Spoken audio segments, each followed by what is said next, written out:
Arkehosis. Oh berarti Tapi ini Hildanya bakal di gold plate.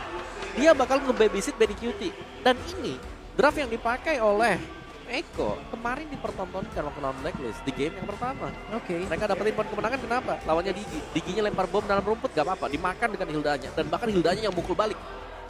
Tapi posisinya sekarang kalau misalnya mereka bawa Digi, mereka harus udah mulai mainin poke damage-nya nih di awal. Oke, ada Brody ya. Ada Brody. Ada Brody. Harus maksimalin untuk base damage Brody yang memang cukup besar dari early game. So let's see. Dan mari kita doakan yang terbaik untuk RRQ sih di game yang kedua. Di Best of 5 Series kita tentunya masih ada kesempatan yang cukup luas tentunya untuk tim Indonesia. Saat Indonesia, mari kita kumandangkan teman-teman di kolom komentar. Karena ini Best of 5 Series dengan skor 1 sama kemungkinan bisa dimainkan oleh RRQ di game kita yang kedua. Malah aku merasa aku lebih suka dengan draft seperti ini. Dengan respect yang dibawakan oleh RRQ. So kita akan melihat seperti apa untuk di game kedua. Eko Filipin melawan RRQ yang sedang dipegang oleh Eko Filipin. 1-0 skornya ya untuk Yes. Eko Filipin. Best of 5 series masih ada kesempatan untuk membalikan keadaan dan draft dari RRQ di game kedua ini oke banget. Dia full hero-nya luas banget dan Albert dengan Karinanya agak sulit ketika Hilda berhadapan dengan Karina dengan emblem jungle-nya bisa dipukul balik pastinya.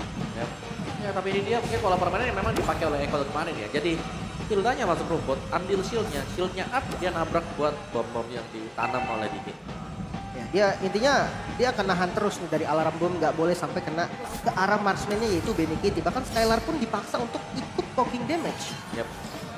Oke, sementara kali ini Skylar yang mungkin sudah mulai pemain-pemain RRQ lah, mereka udah mulai sadar dengan keberadaan pemain-pemain Eko yang selalu memprioritaskan Skylar untuk tumbang terlebih dahulu. Jadi babysit sudah mulai dibawakan oleh Vin juga di area atasnya, sementara R7 mencoba dimukul perlahan oleh pemain-pemain dari Eko. Sanford masih memberikan damage tapi kali ini Calvizi mencoba untuk mengharas ke arah seorang R7 di area bawahnya, masih bisa bertahan tapi harus recall mundur terlebih dahulu. Sementara Albert akan berfokus untuk bertahan dengan adanya pergerakan dari seorang Yawi kali ini. Mencoba untuk mulai main rusuh ke area jungle dari RRQ. Cukup menarik ya dengan Chow Jungle. Rotasi akan cepat banget, bahkan Wolf Dragon di open langsung. Clay yang menjadi target namun counter. Initiate berhasil dilakukan dan satu yang harus tumbang dari Eko Filipina. First blood by Infinix berhasil didapatkan oleh RRQ dengan satu buah Dragon Form yang bisa dibilang dengan dua Wave Dragon dari Caltizi yang udah di-expect bahkan oleh Clay. Dia langsung flicker mundur. Ya, cukup menarik sebetulnya. Dan di bagian gold lane juga ada poking damage yang terjadi. Ya, Skylar kali ini udah mulai di-poke Yawi. Mencoba untuk bertahan. Oh, satu bostannya. Yawi kali ini masih bisa bertahan. Ih, keselin banget tuh Hilda. Sayang banget, satu hit lagi namun Turtle kali ini yang terbuka. Black Dragon Form bersama dengan Real World Manipulation masih bisa diamankan oleh Eko, namun R7 tidak mau mundur sepertinya, bakal di-commit, Petrify dikeluarkan. Sanji kali ini yang menjadi target namun sudah ada Wave Dragon, langsung di counter attack lagi di dalam turret dan tidak bisa kemana-mana. R7 harus tumbang. Kapan yang cukup cepat dari seorang Yawi kali ini dengan adanya keberadaan dari seorang Hilda yang cukup mengesalkan di area early-nya. Dan Skylar hampir aja bisa bertahan namun ternyata sangat disayangkan dia tumbang juga di tangan seorang Yawi. Tapi Clay sudah memberikan poke damage dengan satu buah Void Crystal, memberikan efek slow. Sementara untuk dari itemnya ini masih berarah oke dari seorang Benny kita udah jadi Coruscant Strike. Ya, dan juga untuk Yawinya ya, kalau kita highlight dia adalah dia punya tabut, dia juga sudah punya Petot Armor. Jadi untuk damage yang bakal diberikan oleh Skylar setidaknya direduksi dengan cukup besar nantinya. Jadi Hildanya ini masih bebas untuk bergerak kemanapun juga, dan bahkan dari emblem yang diambil oleh Yawi, dia punya Concussive Blast. Tapi yang diambil di sana itu adalah Magic Defense dan juga Magic Defense. Oke, Skylar bakal coba kayaknya bakal ngambil tabungan dulu nih kalau di area atasnya. Sementara Yawi bakal sedikit tarik ulur terlebih dahulu melihat bergerak dari pemain RRQ yang cukup ramai di area atasnya. Ya lumayan sebenarnya dengan plating beberapa gold. Dan ya ini memang konsep adanya Digi.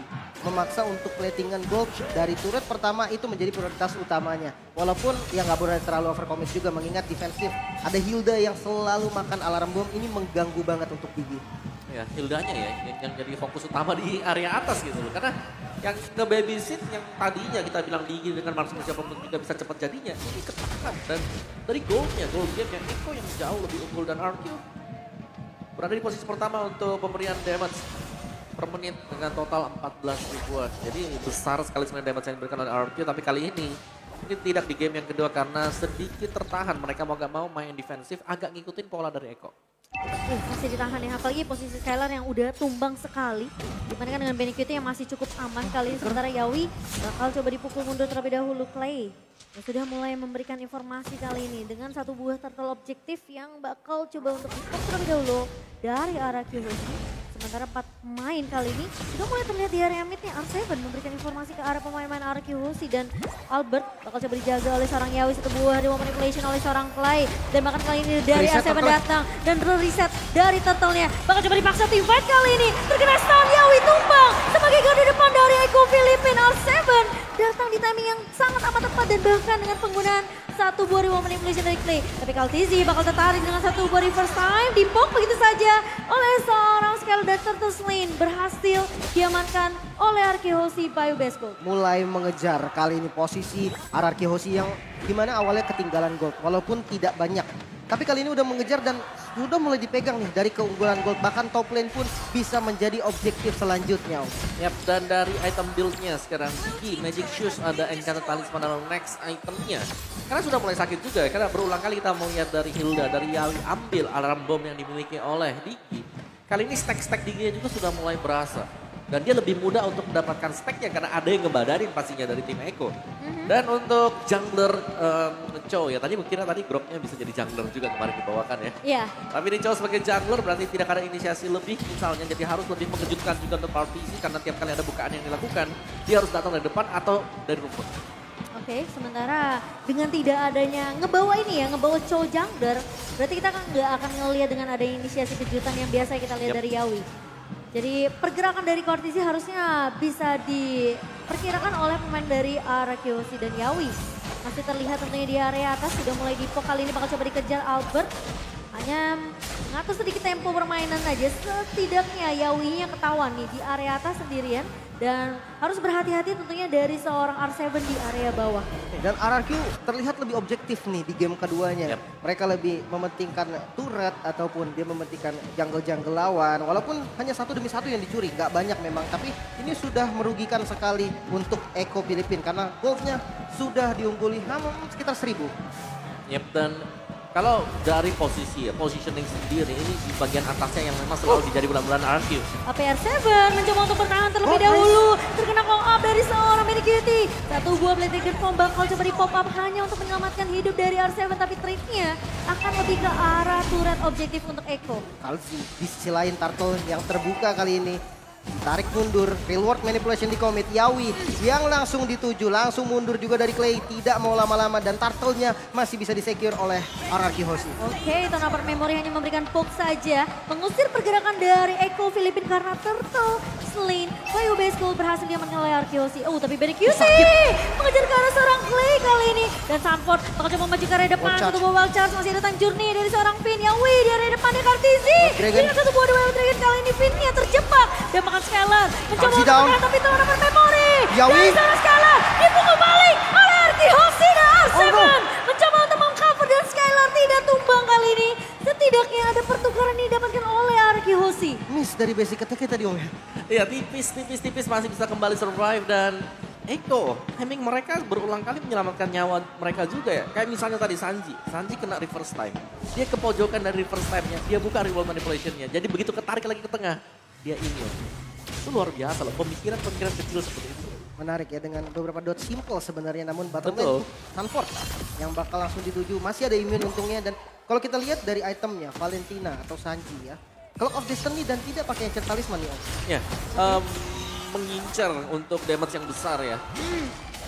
Sedangkan dari gameplay seperti ini sekarang, RRQ Hoshi mereka sudah mulai bisa berkumpul bersama karena dari si gold game yang memang agak unggul RRQ Hoshi, tapi mereka bisa menang damage-nya dari Skylar. Aduh, deg-degan gini gamenya ya. Game kedua, padahal masih baru game kedua, tapi pergerakannya Eko tuh temponya mereka tuh nggak mau kesetir sama RRQ Hoshi. Meskipun kayak pergerakan dari objektifnya ini malah lagi didominasi oleh RRQ Hoshi, tapi lihat BNQT aja di area midnya itu ngepopnya ke arah Clay itu udah sakit banget. Udah mulai berasa. Dan sekarang perbedaan level yang bisa dibilang mungkin tidak terlalu jauh juga. Dari BNQT masih di level 11, Skylar mungkin lagi menuju ke arah level 11 terlebih dahulu. Albert yang dimana sebenarnya pemain dari Arkeos ini mainnya objektif aja.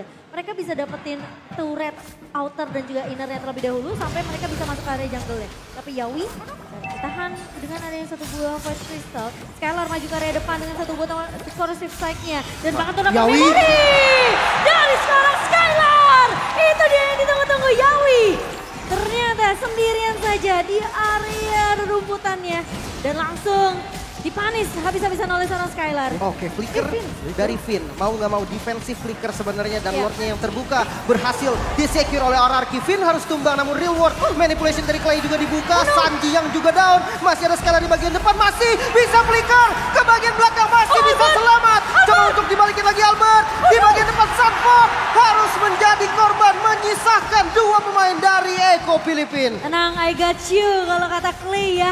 Dari pergerakan Sanford yang hampir aja masih bisa selamat, dijawab dengan sangat amat baik oleh seorang Clay. Ini dia Indonesia yang kembali berjaya di game yang kedua kali ini. Sementara dua pemain, tiga bahkan dari Eko tadi tumbang terlebih dahulu. Meskipun Skylar akhirnya tumbang pertama kalinya ya. Tapi setidaknya masih ada trade yang bisa didapatkan oleh Arkeosi dan mulai masuk ke area jungle dari Eko Filipin. Skylar akan berfokus terlebih dahulu, turret di area midnya tentunya akan pecah. Dan 4 turret di tangan tim Indonesia. Bersama dengan Lord yang sudah mulai berjalan ke area atas lane. Oke, Finn yang bakal menjadi target lagi mungkin namun dua Dragon ke arah yang salah. Karzi langsung dipanis dan harus tumbang juga dari Kalvi. Masih ada Lord yang berdiri tegap di arah top lane. Sanford juga down.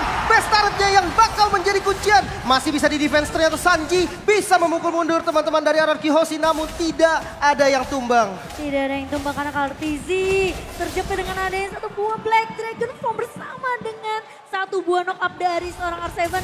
Itu cukup buat RRQ setidaknya mereka nahan nih di area atasnya. Meskipun akhirnya Lordnya berhasil untuk ditumbangkan oleh Eko Filipin. Ya dan Sanji tadi misalnya di early game dia nak ngincar buat cooldown time reduction. Tapi kali ini setelah menyelesaikan Lightning Transient kombinasi bersama dengan Clock of Destiny dia sudah mulai mengarah ke sana. Jadi sudah punya damage besar, punya juga nanti cooldown time yang tepat untuk Arcane Strike-nya, untuk Shadow Strike-nya dia. Eve-nya, Enchanted Talisman Aspen Divine Glaive tanpa Glowing One atau belum dengan Glowing One-nya. Tapi dengan Divine Glaive kayaknya damage-nya udah jadi lebih lumayan besar. terasa lah ya. Kalau di game sebelumnya dia bermain dengan Necklace of Durance kan, mau tidak mau. Tapi kali ini dengan penetrasi magic yang dimiliki oleh Clay sendiri membuat dia akan lebih diperhatikan lagi nih Om. Ketika free dari reward manipulation-nya. Ya dan Albert juga dia sangat-sangat tanky sekali ya. Golden Helm sudah dibayar juga oleh Albert, tinggal ke Thunder Bell mungkin setelah ini untuk last item bagi Albert. Karena kita tahu ya defensif aja yang dipakai, True Damage akan menjadi modal utama buat Karina. Dari item bisa, dari skill juga bisa. Selama garda depannya Arkehosi nggak bisa ditabrak sama Eko, Arkehosi akan baik-baik saja. Ya, tapi tergantung menurutku ya di sini Finn dia harus main agak sedikit ke belakang karena takutnya di copy nanti sama Valentina. Iya, Wind of Nature untuk Benny Cutie, respect terhadap damage dari seorang Skylar. Juga R7 yang bisa mengincar ke arah backline dari Eko Filipin. Dan kali ini Conceal Play mulai dibuka oleh seorang Yawi. Mencari siapa? Tidak ada siapa-siapa. Enggak ada siapa-siapa. Di area bawahnya kosong. Karena pemain-pemain dari RRQ mereka lebih berfokus untuk mendapatkan objektif love. Dan kali ini apakah Eko mereka mau memaksakan lihat semua saatnya bakal coba untuk dikuasai terlebih dahulu. Yawi sudah mulai terlihat dari area midnya Kaltizi. Harus berhati-hati karena tentunya Albert sudah melihat pergerakan dari seorang Kaltizi kali ini. Dan Eko Filipin mereka mau coba untuk melakukan rusuh. Kevin harus flicker mundur terlebih dahulu. Dan satu buah retribution di tangan seorang Kaltizi bersama dengan Albert ini akan menjadi penentu. Sementara R7, Albert! Berhasil untuk mendapatkan long play. Bio base-nya dipaksa Tify. R7 mengincar ke arah belakang. Benny Kitty terkena Petrify. R7 harus mundur terlebih dahulu. Dan kali ini sekali Yawi down. Dan bahkan Albert! Benny Kitty down. Dengan Shadow Assault dari seorang Albert. Menumbangkan 4 pemain dari Eko Filipin. Menyisakan Sanji begitu saja. Tapi Sanji memberikan more damage. Flicker mundur. Dikejar. Dikejar. Going Sanji. Kali ini tumbang. Dan oh my god Sanji masih bisa bertahan tentunya. Tapi Albert sepertinya tidak akan memaksakan. Harus menahan terlebih dahulu. Agar sedikit bermain disiplin dari Akiosi. Tapi kali Sanji mencoba untuk menahan. Dia mencoba untuk mengcopy ke arah seorang R7. Satu buah. Dia mau manipulasi dibuka begitu saja. Tapi lihat. Sanford down. Mulai masuk. Sanford tumbang. Base-nya. Dan bahkan base-nya akan difokuskan dan Indonesia masih memiliki harapan 1-1. Satu sama, bisa menyamakan kedudukan kali ini. Wah. RRQ Hoshi. Gila, deg-degan banget buset dah. Ya, diawali dengan setup yang bisa dibilang cukup gagal tadi. Dari Eko ya, dia, Dari Eko. mereka konsisten play. Entah apa yang terjadi, mereka mengira ada pemain RRQ Hoshi yang berada di bottom lane. Gak ada Tapi siapa-siapa. ternyata semua salah karena ada di atas lagi melakukan setup di Lord. Ya mungkin impact dari nggak ada yang bisa landing jauh juga Om. Yuzong bukan tipe hero yang bisa clear dulu landing jauhnya langsung join ke team fight. Dia akan terlambat. Jadi memang dari RRQ Hoshi memilih untuk oke, biarin aja lane jauhnya kita lepas. Kita semua secure di arah Lord dan itu yang nggak disangka ternyata sama Eko. Ya, dan Eko juga tadi mereka memainkan Hilda. Hilda yang harus bisa nabrak. Tapi ternyata secara itemnya ketinggalan juga dia karena terlalu sering nabrak dan nabraknya Diginya dari Finn terjaga jarak terus-terusan. Sempat ke pick up di awal tapi itu pun cuma di awal dan setelah itu dengan banyaknya stack yang didapatkan oleh Finn akhirnya alarm bomnya punya Mulai damage-nya berasa. Itu karena pok dikit udah Lumayan.